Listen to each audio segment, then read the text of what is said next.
کتابوں میں یہ واقعہ موجود ہے۔ ایک مرتبہ ایک شخص اپنی بیوی کے ساتھ کھانا کھانے کے لیے بیٹھا۔ کھانے کے لیے جیسے اس نے ایک نوالا اٹھایا تو اچانک دروازے پہ دستک ہوئی۔ اس نے پوچھا کون ہے؟ تو جواب آیا بھکاری ہوں، بھوکا ہوں، اللہ کے نام پہ کھانے کے لیے کوئی چیز دے دیجئے۔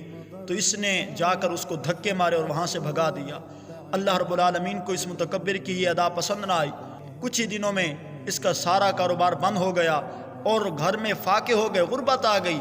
نوبت یہاں تک پہنچ گئی اس نے اپنی ساری جائیداد بیچ دی، اس کے غلام بھاگ گئے، اس نے اپنی بیوی کو طلاق دے دی، اس کی بیوی نے دوسری جگہ شادی کر لی۔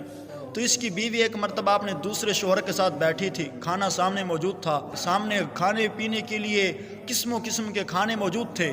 جیسے ہی اس کے شوہر نے کھانے کے لیے ایک نوالا اٹھایا تو دروازے پہ دستک ہوئی۔ تو اس کے شوہر نے پوچھا کون؟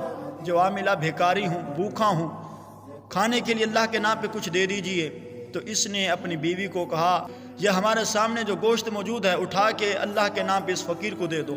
جب یہ گئی اس کو دینے کے لیے، جیسے ہی اس کی نظر اس بھیکاری پر پڑی تو اس کی چیخ نکل گئی۔ تو اس کے شوہر نے کہا کیا ہوا؟ تو اس نے بتایا کہ یہ جو بھیکاری تھا یہ کوئی عام نہیں، یہ میرا پہلا شوہر تھا، یہ بڑا امیر ترین آدمی تھا۔ اس کے در پر ایک بھیکاری آیا تھا، اس نے کوئی چیز اللہ کے نام کے لیے مانگی تھی، اس نے اس کو دھتکار دیا تھا۔ اللہ رب العالمین کو اس کی ادا پسند نہ آئی، جس کی وجہ سے اس کا سارا کاروبار بند ہو گیا۔ آج یہ بھیکاری ہو گیا، لوگوں کے دروں پہ جا کے بھیک مانگتا ہے۔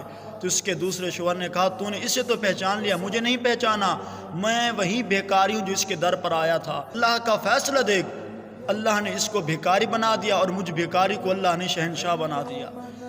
دیکھیے ہم فیصلہ کرنے میں جلد بازی کرتے ہیں، ہمارے پاس جب کوئی چیز آ جاتی ہے ہم دوسرے کو کچھ نہیں سمجھتے۔